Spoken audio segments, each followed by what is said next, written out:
Hi, இன்றைக்கி தான் first வந்துட்டு இந்த சேனலை வந்துட்டு பார்க்குறவங்களா இருந்தீங்க அப்படின்னா கீழே டிஸ்கிரிப்ஷனில் டெலகிராம் சேனலோட லிங்க்கும் டிஸ்கஷன் லிங்க்கும் 2 லிங்க் இருக்கும். ரெண்டையுமே கிளிக் பண்ணி அதில் ஜாயின் பண்ணிக்கோங்க.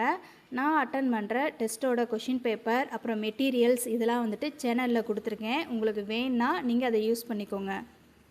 வீட்டில் இருந்தே வந்துட்டு எக்ஸாமுக்கு வந்துட்டு ப்ரிப்பேர் பண்ணிகிட்டு இருந்தீங்க அப்படின்னா ஃப்ரீயாக டெஸ்ட்டு போட்டு பார்க்கணுன்னு சொல்லி நீங்கள் நினச்சிங்க அப்படின்னா கிஷோபா அகாடமியில் வந்துட்டு ஃப்ரீயாகவே வந்துட்டு வீக்லி ஃப்ரைடே வந்துட்டு டெஸ்ட் வந்துட்டு கண்டக்ட் பண்ணுறாங்க.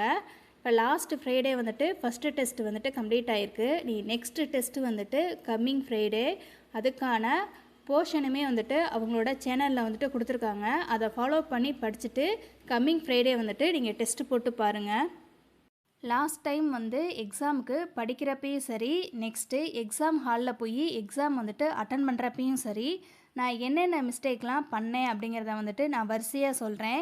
இதில் ஏதாவது ஒன்றை வந்துட்டு நீங்கள் இப்போ பண்ணிக்கிட்டு இருந்தீங்க அப்படின்னா தயவு செய்து அதை இப்போயே வந்துட்டு மாற்றிக்கோங்க. ஃபஸ்ட்டு ஒன் வந்துட்டு ஸ்கூல் புக் வந்துட்டு நம்ம எல்லாருமே வச்சுருப்போம். ஸ்கூல் புக்கை வச்சுருந்தாலுமே நம்ம அதில் படிக்காமல் இதில் எப்படி படிக்கிறது, எதை வந்து நோட் பண்ணணும் அப்படின்னு சொல்லி நம்மளுக்கு தெரியாமல் என்ன பண்ணுவோம் அப்படின்னா, வெளியில் வந்துட்டு மித்த அகாடமியில் வந்துட்டு புக்கு இருந்துச்சு அப்படின்னா ஒவ்வொரு அகாடமி புக்காக வந்துட்டு வாங்கி மொத்தமாக வச்சுருப்போம். அப்படி வைக்கிறப்ப என்னாகும் அப்படின்னா, நம்ம எதில் படிக்கிறது அப்படிங்கிறத வந்துட்டு சுத்தமாக வந்துட்டு விட்டுருவோம். இதில் கொஞ்சம் அதில் கொஞ்சம்னு சொல்லி கொஞ்சம் கொஞ்சமாக பார்த்து நம்மளால் சிலபஸை வந்துட்டு ஃபுல்லாகவே கம்ப்ளீட் பண்ணாமல் அரைகுறையாக பாதியிலேயே இருக்கும். அதனால் ஃபஸ்ட்டு ஸ்கூல் புக்கை வந்துட்டு கம்ப்ளீட் பண்ணுங்கள். ஸ்கூல் புக்கை வந்துட்டு நான் கம்ப்ளீட் பண்ணி முடிச்சிட்டேன் அப்படின்னதுக்கப்புறம் நீங்கள் அதர் சோர்ஸில் இருக்கக்கூடிய எக்ஸ்ட்ரா பாயிண்ட்ஸ்லாம் வந்துட்டு நோட் பண்ணி படிங்க. ரெண்டாவது விஷயம் வந்துட்டு அதர் பர்சனோட நோட்ஸை வந்துட்டு வாங்கி நீங்கள் அதை வந்துட்டு படிக்காதீங்க. என்ன ரீசன் அப்படின்னா, இப்போ ஒரு டாபிக் இருக்குது அப்படின்னா அதில் ஒரு பாயிண்டில் வந்துட்டு என்ன ரீசனுக்காக அதை எழுதுனாங்க அப்படிங்கிறது வந்துட்டு நம்மளுக்கு தெரியாது. ஏன்னா அவங்க எப்படி புரிஞ்சு எழுதியிருக்காங்கங்கிறது அது அவங்களுக்கு மட்டும்தான் தெரியும். அப்போ நம்ம படிக்கிறப்ப என்னாகும் அப்படின்னா, புரிஞ்சு படிக்காமல் அதை மனப்பாடம் பண்ணி படிக்கிற மாட்டம் இருக்கும். எக்ஸாமை பொறுத்த வரையிலுமே வந்துட்டு நம்ம புரிஞ்சு படிக்கிறது மாட்டம் இருக்கும். அதனால் நீங்கள் ஸ்கூல் புக்கை வந்துட்டு டைரெக்டாக படிங்க. அப்படி இல்லை அப்படின்னா நீங்களே வந்துட்டு உங்கள் கைப்பட வந்துட்டு நோட்ஸ் எழுதி வச்சு படிங்க. நீங்கள் நோட்ஸ் எழுதி படிச்சிங்க அப்படின்னா அந்த டாபிக் வந்துட்டு எவ்வளோ நாள் ஆனாலுமே கண்டிப்பாக உங்களுக்கு அது மறக்கவே மறக்காது. மூணாவது விஷயம் வந்துட்டு டெஸ்ட்டு போட்டு பார்க்குறது. என்ன ரீசன் அப்படின்னா, நம்ம இப்போ ஒரு டாபிக் படிக்கிறப்ப வந்துட்டு நம்ம டெஸ்ட்டு போட்டோம் அப்படின்னா எவ்வளவு கொஷின் வந்துட்டு கரெக்டாக போட்டிருக்கோமோ அதை பொறுத்து தான் நம்ம வந்துட்டு அந்த டாப்பிக்கை வந்துட்டு நல்லா படிச்சிருக்கோமா இல்லையா அப்படிங்கிறது வந்துட்டு நம்மளால் அண்டர்ஸ்டாண்ட் பண்ணிக்க முடியும். எக்ஸாம்பிளுக்கு வந்துட்டு இப்போ ஒரு 50 கொஷின் இருக்குது அப்படின்னா அதில் நீங்கள் 40 கொஷின் வந்துட்டு டெஸ்ட்டில் வந்துட்டு கரெக்டாக போட்டுட்டீங்க அப்படின்னா ஜஸ்ட்டு அந்த டாப்பிக்கை வந்துட்டு திரும்ப ஒரு தடவை ரிவிஷன் பண்ணிவிட்டு நீங்கள் அடுத்த டெஸ்ட்டுக்கு வந்துட்டு படிங்க. இல்லை 40க்கு கீழே கம்மியாயிருச்சு அப்படின்னா தயவு செய்து திரும்ப அந்த டாப்பிக்கை வந்துட்டு டைம் எடுத்து இன்னொரு டைம் படிச்சுட்டு அதுக்கப்புறம் நீங்கள் வேறு டாபிக் போய் படிங்க. நான் பண்ண பெரிய தப்பே இந்த 4th ஒன்று தான். என்ன அப்படின்னா, நார்மலாக டெஸ்ட்டுக்கு படிச்சுட்டு டெஸ்ட்டை அட்டன் பண்ணிக்கிட்டே வருவேன். அப்படி அட்டன் பண்ணிட்டு வர்றப்போ வந்துட்டு முன்னாடி நடந்த டெஸ்ட்டை வந்துட்டு ரிவிஷன் பண்ணாமையே வருவேன். இப்படி பண்ணுறதுனால என்னாகும் அப்படின்னா, நான் ஒரு 20 டெஸ்ட்டு வந்துட்டு கம்ப்ளீட் பண்ணதுக்கப்புறம் ஃபஸ்ட்டு டெஸ்ட்டோட போர்ஷனை எடுத்து பார்க்குறப்ப எனக்கு வந்துட்டு மேக்ஸிமம் ஞாபகம் இருக்காது. நான் புதுசாக வந்துட்டு அது படிக்கிறது மாட்டம் இருந்துச்சு. அதனால் என்ன பண்ணுங்க அப்படின்னா, ஒவ்வொரு டெஸ்ட்டும் வந்துட்டு அட்டன் பண்ணுறப்பையும் அதுக்கு முன்னாடி நடந்த டெஸ்ட்டோட போர்ஷனெல்லாம் நீங்கள் ஒரு தடவை எடுத்து ரிவிஷன் பண்ணி பாருங்கள்.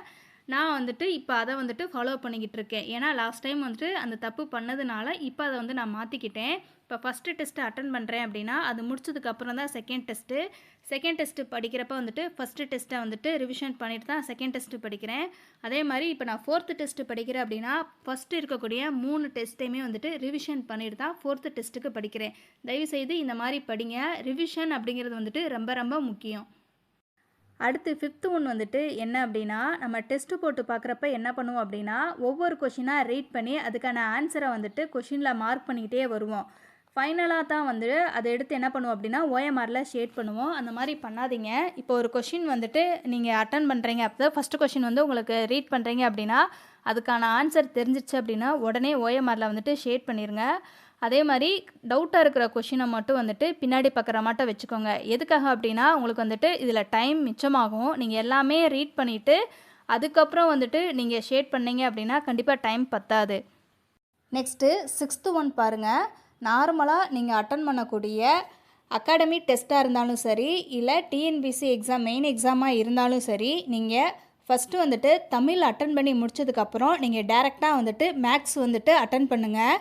என்ன ரீசன் அப்படின்னா, இப்போ நம்ம 101, 102ன்னு சொல்லிட்டு வரிசையாக நம்ம அட்டன் பண்ணிட்டு வர்றப்ப கடைசியில் வந்துட்டு ஒரு 20 கொஷினுக்கு வந்துட்டு டைம் பத்தாது. அந்த 20 கொஷினில் வந்துட்டு நம்மளுக்கு தெரிஞ்ச மேக்ஸே இருந்தாலுமே வந்துட்டு பதட்டத்தில் நம்ம தப்பாக தான் ஆன்சர் பண்ணுவோம். அதனால் நீங்கள் தமிழ் முடித்ததுக்கு அப்புறம் மேக்ஸை போட்டுட்டு அதுக்கப்புறம் இருக்கக்கூடிய ஜென்ரல் சயின்ஸ் கொஷினை வந்துட்டு அட்டன் பண்ணுங்கள். அப்போ வந்துட்டு உங்களுக்கு அந்த டைம் வந்துட்டு கொஞ்சம் ஈக்குவலாக வரும். நான் இப்போ மேலே சொன்ன விஷயங்களில் ஏதாவது ஒரு விஷயத்தை நீங்கள் பண்ணிக்கிட்டு இருந்தீங்க அப்படின்னா கண்டிப்பாக வந்து அதை மாற்றிக்கங்க. மெயினாக வந்துட்டு ரிவிஷனையும் நெக்ஸ்ட்டு டெஸ்ட்டு போட்டு பார்க்குறதையும் கண்டினியூவாக போட்டிங்க அப்படின்னா கண்டிப்பாக இந்த 2025 நம்ம போஸ்டிங் வாங்கிடலாம். உங்களுக்கு படிக்கிறதுல வேறு ஏதாவது டவுட்டு இருந்துச்சு அப்படின்னா கீழே வந்துட்டு கமெண்ட் பண்ணுங்கள். Okay, thank you.